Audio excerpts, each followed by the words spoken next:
Hello everyone, welcome to my voice power Telugu channel. ఈ మధ్యకాలంలో జరిగిన ఒక సెన్సేషనల్ ఇన్సిడెంట్స్ మీకు అందరికీ తెలుసు. దీని మీద నేను ఆల్రెడీ ఇంతకుముందు ఒక వీడియో చేశాను. చర్లపల్లిలో జరిగిన ఫ్యామిలీ సూసైడ్ విషయంలో చాలామంది చాలా వీడియోస్ చేస్తున్నారు. అయితే కొన్ని ఈ డిజిటల్ ఛానల్స్, న్యూస్ మీడియా అనుకుంటాను, న్యూస్ మీడియా వీళ్ళు చాలా దాన్ని మరీ ఎగ్జాగరేట్ చేసి చెప్పడం కొంచెం నాకు ఆశ్చర్యం అనిపిస్తుంది. అందుకోసం నేను ఆ విషయంలో నా అభిప్రాయాన్ని చెప్పాలనుకుంటున్నాను. చాలామంది ఏదైనా ఆర్టికల్స్ రూపంలో చెప్తారు, ఫేస్బుక్ థ్రెడ్స్, వీటిలో ఎవరెవరు ఒపీనియన్స్ వాళ్ళు చెప్తూ ఉంటారు. అలాగే నా ఒపీనియన్ని నా ఛానల్ ద్వారా నేను చెప్పాలనుకుంటున్నాను. ముఖ్యంగా ఇన్సిడెంట్స్ జరగడం చాలా బాధాకరం. ఆమె ఎందుకు ఆ నిర్ణయం తీసుకుందో మనకెవరికీ తెలియదు. తన పిల్లల్ని, కని పెంచిన పిల్లల్ని, ప్రేమగా చూసుకుంటున్న పిల్లల్ని కూడా తనతో పాటు తీసుకువెళ్ళి ఆ విధంగా సూసైడ్ చేసుకుంది అంటే దాని వెనక ఎంత బలమైన కారణం ఉంటుంది. అది అందరినీ చాలా ఆవేదనకి గురి చేస్తుంది, బాధకు గురి చేస్తుంది, ఆతృతకు కూడా గురి చేస్తుంది. ఎందుకు ఆ అమ్మాయి అలా చేసుకుంది, పిల్లల్ని కూడా ఎందుకు అనవసరంగా అలా చంపేసింది అనే బాధ సహజం. దాని గురించి తెలుసుకోవాలన్న ఆతృత కూడా సహజమే. అయితే మనకున్న ఈ ఆతృత, మనకున్న ఈ తెలుసుకోవాలనే ఒక ఇంటెన్షన్ని కొంతమంది దాన్ని విపరీతంగా ఎగ్జాగరేట్ చేసి, మిస్లీడ్ చేసి ఏవేవో చెప్పడం అంత కరెక్ట్ కాదేమో అని నాకు అనిపిస్తుంది. ముఖ్యంగా వాళ్ళ అన్నతో ఆమె ఏదో ఒక చనిపోయే ముందు కొంతసేపు మాట్లాడింది అని ఫోన్లో. ఏమై ఉంటుంది, అన్నకి ఆమెకి మధ్యలో జరిగిన కాన్వర్సేషన్ ఏమై ఉంటుంది? ఒకవేళ అన్నయ్య హంతకుడా, అన్నయ్య చంపించేశాడా, లేకపోతే ఆమెను చంపడానికి ప్రోద్బలం చేశాడా అనుకుంటూ ఇలాగ ఏవేవో రకరకాల వీడియోస్ చేస్తున్నారు. ప్లస్ ఇంకొకటి ఏంటంటే థంబ్నెయిల్స్ కూడా అలాగే పెడుతున్నారు. అంతా చెప్పేశాడు అన్నయ్య, దొరికేశాడు అన్నట్టుగా. అదేంటో నాకు అర్థం కావటం లేదు. అన్నగారు ఒకవేళ నిజంగా అలా చంపాల్సి వస్తే ఇంకో రకంగా ఏదో ప్లాన్ చేసుకుంటాడు. కానీ అంటే అసలు ముఖ్యంగా అన్నకి ఆవిడికి గొడవలు ఉంటే కనుక, అన్న చంపాలి అని ఆమెని ప్లాన్ చేసుకుంటే కనుక ఇంకో రకంగా చంపుతాడు. ఆమె డైరెక్ట్గా వాళ్ళు ముగ్గురు స్వచ్ఛందంగా వెళ్ళి ఆ రైల్వే ట్రాక్ మీద నిల్చోవడం అన్నది ఎలా ప్లాన్ చేస్తాడు వాళ్ళ అన్నయ్య? అది సాధ్యం కాదు కదా. అంటే ఏదో బ్లాక్మెయిల్ చేసి లేకపోతే హిప్నటైజ్ చేసి మీరు అలా వెళ్తున్నారు అలా చేస్తాడా? కాదు కదా. కాబట్టి అక్కడ వాళ్ళు స్వచ్ఛందంగా వెళ్ళారు, ఆ ట్రాక్ మీద నిల్చున్నారు, వాళ్ళు అనుకున్నది చేసేశారు. అందుకు వాళ్ళ అన్న బాధ్యుడు అనడం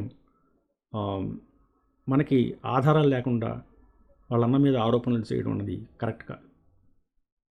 రేపొద్దున వాళ్ళ అన్న కూడా, వాళ్ళకి ఫ్యామిలీ ఉంది, అతని జీవితాన్ని కొనసాగించాలి కదా, రోడ్ల మీద తిరగాలి కదా.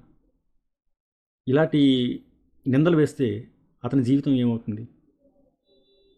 అలాగే భర్తకి ఆవిడికి ఏమైనా గ్యాప్స్ ఉన్నాయి కాబట్టి భర్త తాలూకా సరైన కోఆపరేషన్ లేకపోవడం వల్ల, ఈమెతో సరైన రిలేషన్ లేకపోవడం వల్ల ఈమె బాధపడి పిల్లల్ని తీసుకుని వెళ్ళిపోయి సూసైడ్ చేసేసుకుంది అనే ఆరోపణ కూడా కొంతమంది చెప్తున్నారు. అది కూడా నాకు అంత కరెక్ట్గా అనిపించటం లేదు. ఒకవేళ అలాంటిది ఏమైనా ఉంటే ఆమె ఫైట్ చేస్తుంది. ఆమె అమాయకురాలు కాదు, షీఈ్ ఇంటెలిజెంట్. సాఫ్ట్వేర్ కంపెనీలో టీమ్ లీడర్గా వర్క్ చేస్తుంది ఆమె అంత అమాయకంగా ఇద్దరు పిల్లల్ని అందులో పెంచి పెద్ద చేసి చదువులు చెప్పిస్తున్న ఆ పిల్లల్నిద్దరిని తీసుకుని వెళ్ళిపోయి చంపేస్తుందా? భర్త ఏదో దుబాయ్లో ఉండి పట్టించుకోవటం లేదు అని చచ్చిపోతుందా? అంత ఇన్నోసెంట్ కాదు కదా ఆమె. పైగా అంతకుముందే ఆమె తను కట్టిస్తున్న ఇంటిని చూసి అందరితో చక్కగా సరదాగా మాట్లాడి వెళ్ళిన అమ్మాయి అలా ఇలా చచ్చిపోతుంది.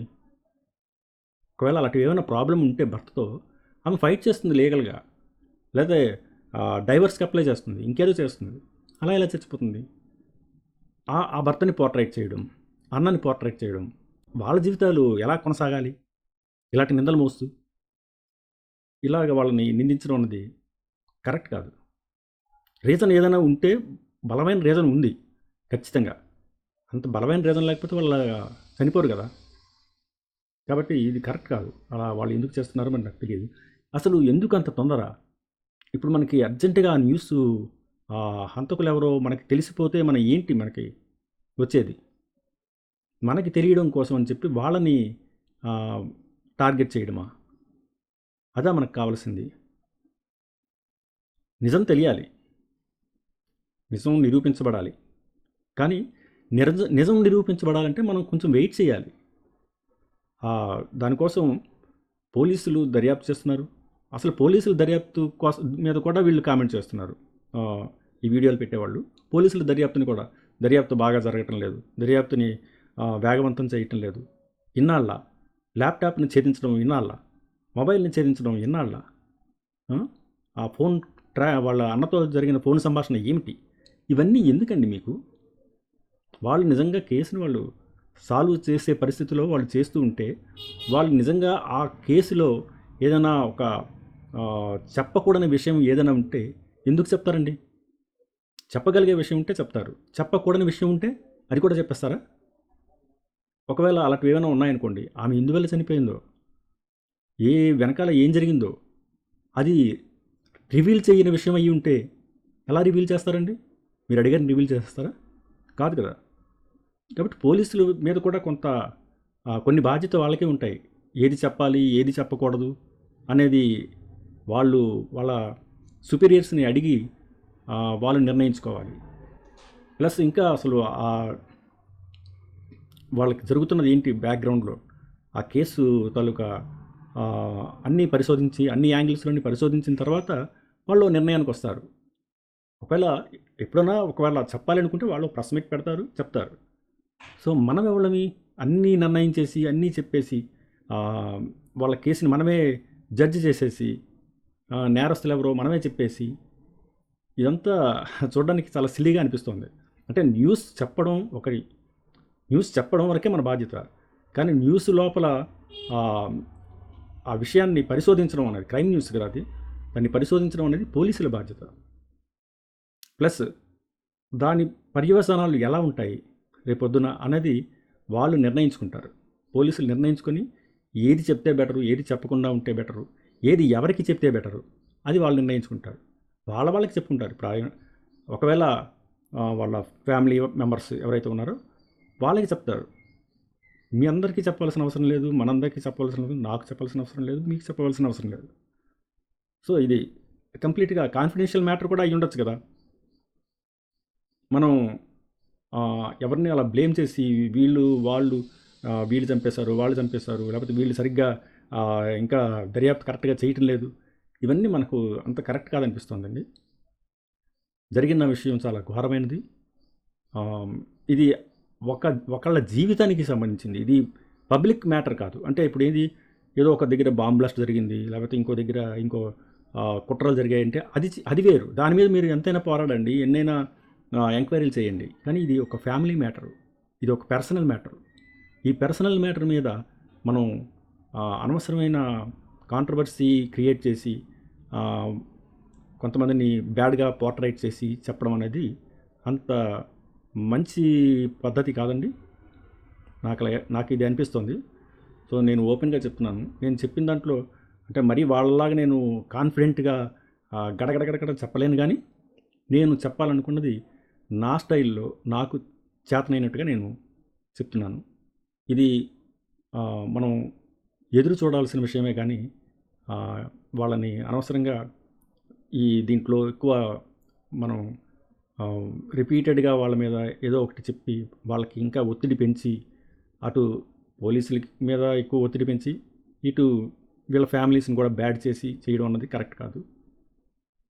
ఆడియన్స్ అంటే ఈ వీడియోస్ చూస్తున్న వాళ్ళు కూడా వెంటనే వాళ్ళ ఒపీనియన్స్ని చెప్పేయడం, కామెంట్లు పెట్టేయడం, ఆ మొగుడే చేసిట్టాడు, వాడే వెనకాల ఇదంతా జరిగింటే వాడి వల్లే అయిపోయింది, లేకపోతే వాళ్ళ అన్న వల్లే అయిపోయింది, వాళ్ళన్న బ్యాక్గ్రౌండ్ ఏంటి, ఇలాంటివన్నీ చాలామంది కామెంట్లలో కూడా పెడుతున్నారు.